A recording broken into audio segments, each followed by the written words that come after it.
मैं माननीय मुकेश जी को नमस्ते और सभी उपस्थित मित्र मंडलियों को मेरी ओर से नमस्ते। बात पते की ये है कि अगर भारत के मुसलमान यह समझते हैं कि अरब देश वाले भारतीय मुसलमान के साथ द्वयम दर्जा की व्यवहार रखते हैं, तो इन भारतीय मुसलमानों को चाहिए कि उन अरब को अलविदा कहे, टाटा बाबा बाय बाय कहे। भाई जहां मान नहीं है वहां मेहमानदारी का क्या मतलब? जहां पूछा नहीं जाता है वहां आप जाते क्यों हैं? पहली बात। दूसरी बात यह है कि वहां पर जो लोग मरे हैं ना जी, उनके लिए जो कुछ भी कहा जा रहा है वो सब बेईमानी कही जा रही है, क्योंकि ये गए हैं मरने के लिए ही। वहां मरने से सीधा जन्नत में जाएंगे, इसलिए साथ कफन भी ले गए साथ में। और ये नियम है इस्लाम का कि कफन भी साथ लेकर के जाना पड़ता है, ताकि वहां कफन कौन दे, इसलिए कफन साथ लेकर के जाओ। और मक्का हो या मदीना, जबकि 500 किलोमीटर की दूरी है, बिल्कुल। मदीना से हज का कोई ताल्लुक नहीं है, फिर भी जब वहां मर जाते हैं तो वो बिना टिकट सीधा जन्नत चले जाते हैं, ये मान्यता है इनकी। इसलिए हाजिरी भी तो उनकी वहां लगती है। जिद्दा जाते ही अल्लाहुम्मा लब्बैक अल्लाहुम्मा लब्बैक अल्लाहुम्मा लब्बैक ये कहा जाता है, अल्लाहुम्मा लब्बैक, अल्लाह मैं हाजिर हूं। तो हाजिरी जब वहां लगती है, भारत से क्या मतलब? अगर ये लोग जानते हैं, ये समझ रहे हैं कि भारत के साथ द्वयम दर्जा के व्यवहार वो लोग करते हैं, तो उन लोगों के साथ दोस्ती क्यों करते हैं, वहां जाते भी क्यों हैं? अब उद्देश्य तो केवल मरना है। जब मरने के लिए गए हैं तो उसके लिए सब्सिडी देना, उनको अनुदान देना, और जो ये सब्सिडी लेकर के हज को गए हैं ना वो भी हराम है। हाँ, जी जी जो जी, भारत से सब्सिडी लेकर के हज को गए हैं वो भी हराम है इस्लाम के शरीयत के मुताबिक, क्योंकि शरीयत का नियम है कि आपके पास आने जाने का खर्चा हो तो आप जाइए, किसी से अनुदान लेकर के। काफिरों के पैसे से जब काफिर मांगते हैं आप, और काफिरों के पैसे से हज करेंगे, काफिरों के पैसे से अफ्तारी करेंगे, तो ये तो बेशर्मी की भी हद हो गई। ये लोग ऐसे हैं, ठीक है सर। आप कुछ जी कह रहे जी हैं? जी, महेंद्र आर्या जी, मैं आगे भी आऊंगा आपसे। आप हाँ। जो आमिर राशिद साहब हमारे साथ है, वो आपकी बात सुन रहे थे और वो कुछ बोलना चाह रहे थे आपको। जी साहब, ये जो घटनाएं हो रही है इसके लिए हमारे मुल्कवासी भी बहुत हद तक जिम्मेदार है।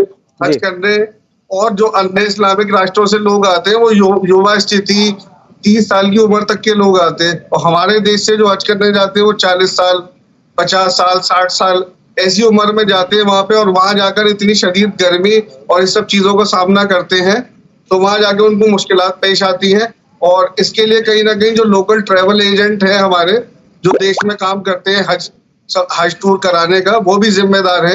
वो हमारे यहाँ से लोगों को ले जाकर 8-8 10 किलोमीटर दूर डेरे में डाल देते हैं, और वहाँ के कफील जो है उनके साथ दोयम दर्जे का व्यवहार इसलिए करते हैं क्योंकि वहाँ के जो सऊदी के जो लोग हैं वो हमारे देश के नागरिकों को असली मुसलमान मानते नहीं, वो तीसरे दर्जे का मुसलमान मानते हैं। सऊदी अरब के मुसलमान भारतीय मुसलमानों को कहते हैं कि हमारे गटर की सीट साफ करने लायक भी नहीं है यहाँ के मुसलमान।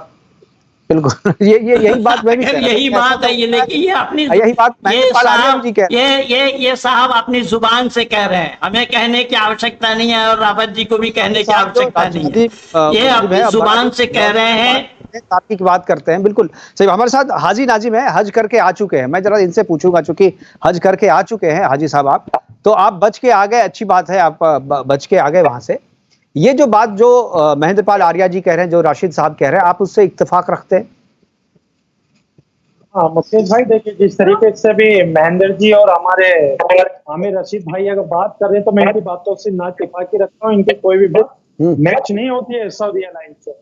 और दूसरी बात, जिस तरीके से सऊदी अरब से भारत का मुसलमान हज करने के लिए जाता है, तो मैं सबसे पहले ये बता दूं, उसके लिए सबसे पहले हमारी भारत की सरकार उसकी परमिशन होती है कि तभी भारत का नागरिक हज करने के लिए जाता है। और एक बात और है, हमारी भारत सरकार को वहां सऊदी अरब के सरकार से मालूम करना चाहिए कि हमारे भारत के नागरिक आपके यहाँ पे हज करने के लिए आ रहे हैं, आप हमारे यहाँ के नागरिकों को क्या क्या सुविधाएं उपलब्ध कराएंगे, कैसे कैसे आप उनको हज कराएंगे, ये हमारे जो भारत सरकार का दायित्व बनता है। और रही बात ये, देखिए मैं हज करके आया हूँ, वहां पे मैंने बहुत अच्छी फैसिलिटी देखी है, भारत के प्रति सऊदी अरब को बहुत अच्छा व्यवहार करते हुए देखा है। जब मैंने हज किया था मैं बहुत नौजवान था, मैं 20 साल के करीब का नौजवान था, तो मुझे देखते सऊदी अरब ने क्या कहा कि यंग या इंडिया यंग, यानी कि भारत का नागरिक जवान आ रहा है हज करने के लिए।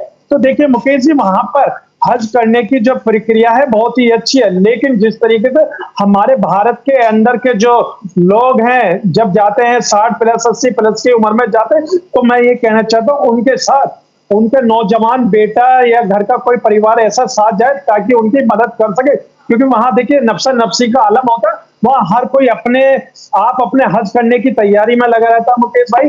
तो वहां पर अगर जिस तरीके से अभी इन्होंने ये कहा है कि भारत के मुसलमान को वो ये कहते हैं कि हमारे यहाँ पर गटर साफ करने लायक होता, तो ये बात इन्होंने बहुत ही घिनौनी कही है भारत के मुसलमानों को लेकर। इन बात से इनको माफी मांगनी चाहिए। जबकि मैं सच्ची बात है, सुन लीजिए, मैं बता रहा हूँ मैं आपको वो बात बता रहा हूँ, आप झूठ मत बोलिए। सऊदी अरब के अंदर सऊदी अरब के अंदर हज कर चुका हूँ, तो सऊदी अरब की एक एक बात जानता हूँ, लेकिन आप जानते बेशक है, लेकिन आप हाजी नहीं है ना, आप हाजी लगते हैं। हाजी की शक्ल सूरत ऐसी होती है क्या?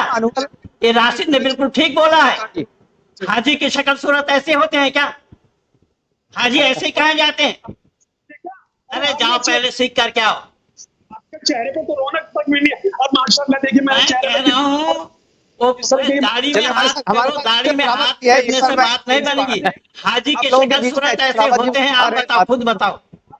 इस्लाम से बेदखल कर रखा है, इससे बड़ा प्रमाण और भारत के अंदर क्या होगा? आप इस्लाम से बेदखल हो चुके हैं, इससे बड़ा प्रमाण हम इस्लाम से बेदखल क्या होंगे? इस्लाम से बेदखल हम कैसे हो जाएंगे? इस्लाम तो है ही ऐसे ही टटपूजियों की, जैसे तुम्हारे जैसे टटपूजिया हाजी बता रहे अपने को, और हाजी होने की कोई भी शक्ल सूरत तुम्हारे में नहीं है, कोई भी गुण हाजी का नहीं दिखाई दे रहा। आपको बता देता हूँ, देखिए मैंने 2010 में हज किया था, और मैं आपको बता दूं, देखिए वहां पर कानून व्यवस्था कितनी स्ट्रॉन्ग है।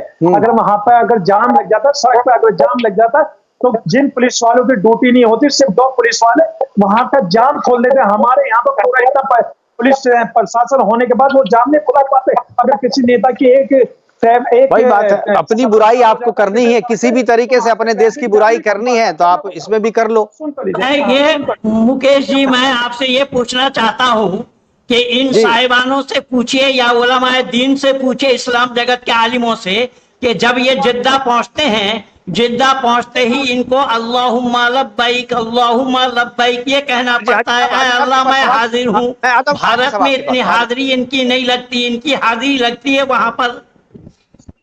हाजी साहब मैं आऊंगा, आपसे सवाल पूछ रहे हैं, आपसे महेंद्रपाल आर्या जी से कुछ सवाल पूछ रहे हैं, आप जवाब दीजिएगा। पहले सवाल तो सुन लीजिए आप जी महेंद्रपाल जी। मैं कह रहा हूं कि जिद्दा में पहुंचते ही अल्लाहुम्मा लब्बैक कहना पड़ता है, ऐ अल्लाह मैं हाजिर हूं। तो भारत में हाजिरी नहीं लगी इन लोगों की?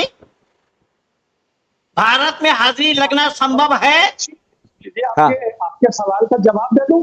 सुन लीजिए, देखिए अखंड भारत, सुन लीजिए, अखंड भारत की बात करूंगा मैं। अखंड भारत के अंदर बाबा आदम अलैहिस्सलाम दुनिया के अंदर पहले ऐसे भाई सकते जो आए थे अखंड भारत के अंदर, और अखंड भारत का हिस्सा जहाँ कहाँ आए थे? श्रीलंका के अंदर आए थे, और श्रीलंका अखंड भारत का हिस्सा था। सुन लीजिए, और इस्लाम जो है भारत से ही चला है। और इसके साथ साथ जो अभी आपने कहा ना अल्लाहुम्मा लब्बैक, तो हमारी रूह ने तो पहले ही लब्बैक कह दिया जब भारत के अंदर हाजी नाजिम पैदा हुआ, बाबा आदम अलैहिस्सलाम। ठीक है हाजी साहब, ऐसा है, ये बेतुकी बातें हो रही है। मैं तो पहले ही बोला था कि ये जो नियम है इनके, ये गए हैं मरने के लिए, इसीलिए तो कफन साथ में लेकर के जाना पड़ा।